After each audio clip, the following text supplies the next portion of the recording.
नमस्कार, आपके साथ मैं हूं सुचेता कुकरेती और शुरुआत करेंगे इस वक्त की बड़ी खबर के साथ। बीजेपी अध्यक्ष जेपी नड्डा असम में हैं। नमस्कार, बहुत स्वागत है आप सभी का। मैं आपके साथ आशुतोष चतुर्वेदी। बिल्कुल, तो भारतीय जनता पार्टी के अध्यक्ष जगत प्रकाश नड्डा यानी जेपी नड्डा इस वक्त असम के सिलचर में उनकी मौजूदगी है। सीधा रुख करेंगे वहीं का और आपको हम सुनवाते हैं कि आप कुछ कह रहे हैं इस वक्त जेपी नड्डा।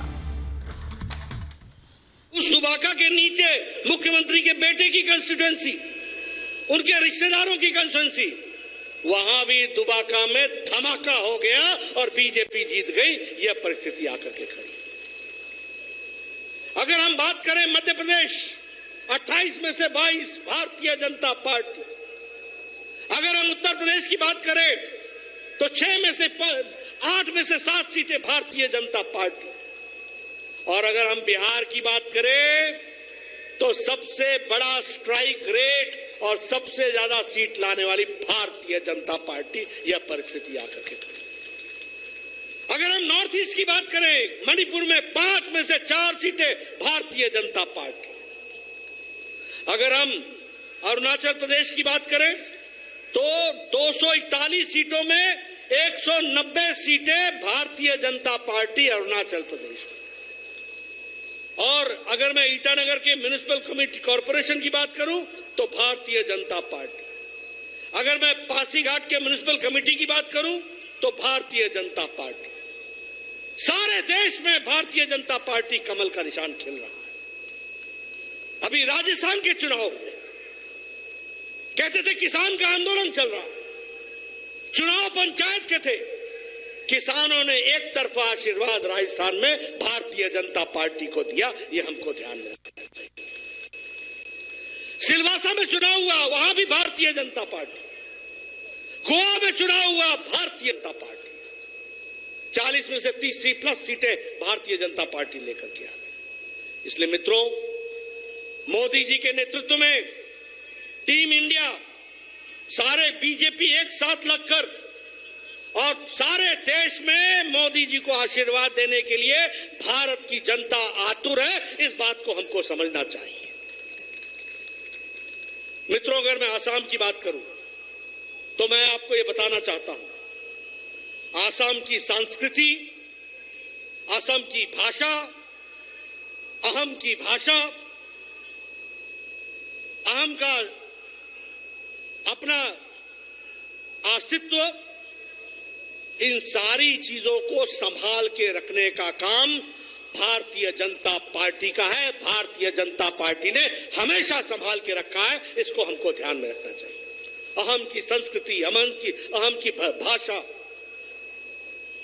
ये सबको हमेशा अगर किसी ने तवज्जो दी है तो वो भारतीय जनता पार्टी ने दी है। यहां के अधिकारों के बारे में भी चर्चा हुई तो उसके प्रति भी अगर संवेदना रखी है तो वो भारतीय जनता पार्टी ने रखी है। इस बात को समझना चाहिए।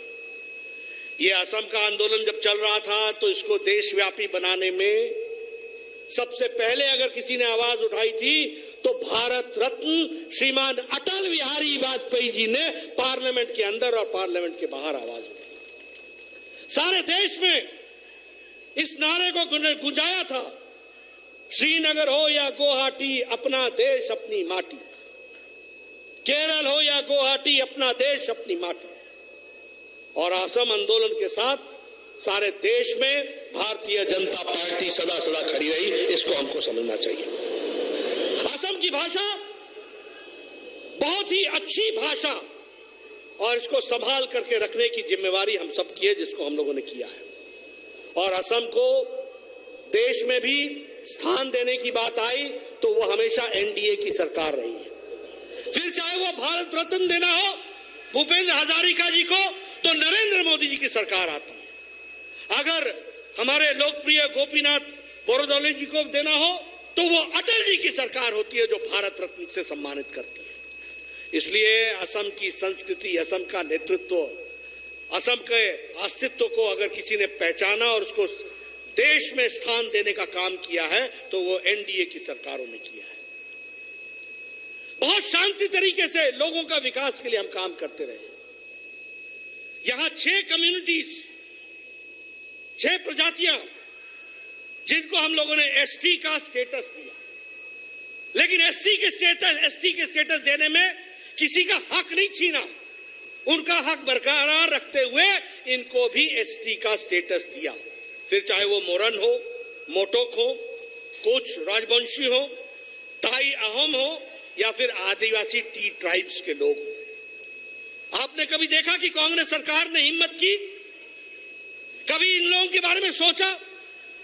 कभी इस तरीके की बातचीत की? इसको रखने का काम अगर किया तो वो भारतीय जनता पार्टी की सरकार ने किया। बोडो आंदोलन पिछले 50 साल से चल रहा है। मैं सही बोल रहा हूं? 50 साल से चल रहा है कि नहीं चल रहा? क्या यह सच्चाई नहीं थी कि 4000 से ज्यादा जानें चली गई? लेकिन मुझे खुशी है कि बोडो अकॉर्ड के दृष्टि से सारे नेशनल डेमोक्रेटिक फ्रंट बोडोलैंड के लोगों ने अपने हथियार रख दिए और असम की जो टेरिटोरियल इंटीग्रिटी थी उसको भी टेरिटोरियल इंटीग्रिटी को बचा करके बोडो अकॉर्ड करके उनको मुख्य धारा में लाने का काम किया और इसके साथ साथ 1500 करोड़ रुपए उनको बोडोलैंड के लोगों को ठीक से स्थापित करने के लिए देने का काम किया। अगर हम बात करें, हमारे पड़ोस की जगह है त्रिपुरा। लंबे समय से ब्रू रियांग की झगड़ा चल रहा था, इसको भी सुलझाने का काम किया तो मोदी जी की सरकार ने इसको सुलझाया और हमारे गृह मंत्री अमित शाह जी ने इसको नीतिगत फैसले तक ला करके 600 करोड़ रुपए दे करके भी और ब्रू रियांग के लोगों को 36,000 इंटरनली डिस्प्लेस्ड फैमिली को ठीक से बसाने का काम किया है।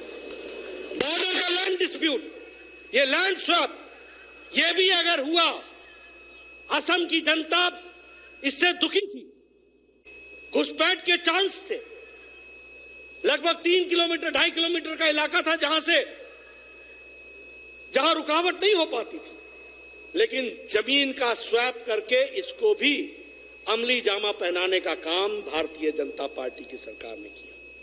स्मार्ट फेंस प्रोजेक्ट लगा करके असम की जनता को घुसपैठ से बचाने का काम, इसको भी भारतीय जनता पार्टी की सरकार ने किया है। और सबसे बड़ी बात यह है कि कांग्रेस के शासन में प्रोजेक्ट भी चलता था, काम भी चलता था, कभी खत्म नहीं होता था। दाम बढ़ा दिए जाते थे, एस्केलेट कर दिए जाते थे, लेकिन काम खत्म नहीं होता था। एनडीए की सरकार आई, मोदी जी की सरकार आई, 2016 में सर्बानंद सोनोवाल जी बैठे, भूपेन हजारिका जी का नाम पर बनने वाला सेतु उसको कंप्लीट का जो बोगी बील ब्रिज था वो भी कंप्लीट कर दिया गया। असम का जो गैस क्रैकर प्रोजेक्ट था उसका भी काम पूरा हो गया। ये बात हमको ध्यान में रखनी चाहिए। यूपीए की सरकार में असम को 50,000 करोड़ मिला और बीजेपी एनडीए की सरकार में 3 लाख करोड़ रुपए विकास के लिए असम को मिला। अभी अगर हम नए प्रोजेक्ट की बात करें, मुझे खुशी है कि मैं मोदी जी की सरकार में पहले मंत्री था। मुझे खुशी है कि गुवाहाटी को, असम को एक all India institute of medical sciences दे पाया हूं। 1350 करोड़ रुपए की लागत से बन रहा है और प्रति वर्ष उसमें 2000 करोड़ रुपए का रेकरिंग खर्च होगा। आपके लोगों को अब दिल्ली नहीं जाना पड़ेगा, आपके लोगों को कलकत्ता नहीं जाना पड़ेगा। आपके लोगों का इलाज बढ़िया से बढ़िया इलाज और world class all India institute of medical sciences बन रहा है, वर्ल्ड क्लास बन रहा है। यही नहीं, अभी सर्बानंद जी चर्चा कर रहे थे, हमारे हेमंत दास जी ने बताया 9 मेडिकल कॉलेज, 9 ही है ना, 8 मेडिकल कॉलेज। और अभी अमित शाह जी आए थे, उन्होंने 835 करोड़ रुपए का एक नया मेडिकल कॉलेज का शिलान्यास भी किया। यह भी हमको ध्यान में रखना चाहिए। मित्रों, मोदी जी की सोच देखो, हर 2 लोकसभा की कॉन्स्टिट्यूंसी में हर तीसरे जिले में एक मेडिकल कॉलेज हो, इसकी बात उन्होंने कही। और जब मैं स्वास्थ्य मंत्री था तो मैंने यहां सुपर स्पेशलिटी ब्लॉक दिया, डिब्रूगढ़ में गया वहां मैंने बिल्डिंग दी, उसी तरीके से नवगांव में गया वहां बिल्डिंग दी। यानी भारतीय जनता पार्टी, और मैंने नहीं दी, ये मोदी जी का आशीर्वाद जो आपको मिला है, असम की जनता को मिला है, इसको हमको समझना चाहिए। उसी तरीके से नुमालीगढ़ रिफाइनरी, उसमें 22,000 करोड़ रुपए खर्च हो रहे हैं। इसी तरीके से नुमालीगढ़ की जो बायो रिफाइनरी है उसमें लगभग 1250 करोड़ रुपए खर्च हो रहे हैं। उसी तरीके से गुवाहाटी और नॉर्थ गुवाहाटी में ब्रिज बनने का जो काम चल रहा है ब्रह्मपुत्रा पर, वो भी बहुत तेजी से चल रहा है। 15 नए नेशनल हाईवे बनाए गए हैं, 31 स्टेट रोड हाईवेज को हाईवे बनाया गया है और 5 नए ब्रिज ब्रह्मपुत्रा पर बन रहे हैं। यह असम की बदलती तस्वीर है जिसको हमको समझना चाहिए। मित्रों, उसी तरीके से असम पीछे नहीं रहा है। मैं आपसे चर्चा करना चाहता हूं। जब सर्बानंद सोनोवाल जी ने सरकार संभाली तो यहां पर टॉयलेट्स बनने की स्थिति यह थी कि लगभग 70%, 30% टॉयलेट्स नहीं थे। प्रधानमंत्री जी ने स्वच्छता अभियान चलाया और मुझे खुशी है कि 11 करोड़ जो टॉयलेट्स बने, 35 लाख टॉयलेट्स यहां असम में बने और अब 100% ओडीएफ हो गया है असम।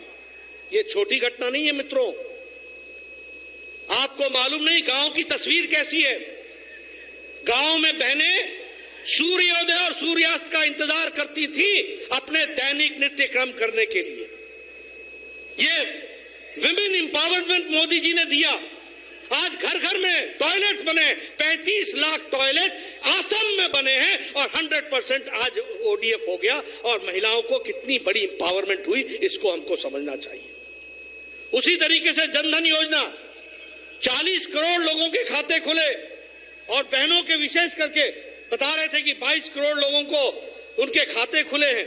मुझे खुशी है कि असम में लगभग 1 करोड़ 66 लाख नए अकाउंट खोले गए और कोविड के दौरान 20 करोड़ बहनों को मोदी जी ने बिना किसी हस्तक्षेप के 500 रुपए 500 रुपए 500 रुपए 1500 रुपए उनके अकाउंट में पहुंचा दिए जब लॉकडाउन लगा हुआ था। ये छोटी घटना नहीं है मित्रों। उसी तरीके से गैस सिलेंडर, जहां 8 करोड़ गैस सिलेंडर बटे, वहीं 35 लाख कनेक्शन जो थे वो असम को मिले हैं, 35 लाख बहनों को। आपको गांव की तस्वीर मैं बताना चाहता हूं। हमारी बहनें 5 बजे उठती थी, जंगल में जाती थी, लकड़ी काट के लाती थी और लकड़ी काटने के बाद फिर वो चूल्हा जलाती थी और चूल्हा जलाते समय 200 सिगरेट का धुआं, उस धुएं को अपने छाती में लेती थी। आज 35 लाख लोगों को मोदी जी ने गैस का मुफ्त कनेक्शन दे दिया। सुबह उठो, गैस ऑन करो, चाय बनाओ, घर के लिए खाना बनाओ, तैयार हो जाओ और काम में जुट जाओ। ये छोटी घटना नहीं है। अगर मैं बात करूं सौभाग्य योजना की तो लगभग 2 करोड़ 60 लाख नए बिजली के कनेक्शन दिए गए और यहां तो असम के सिलचर में संबोधित कर रहे थे बीजेपी के राष्ट्रीय अध्यक्ष जेपी नड्डा। बड़े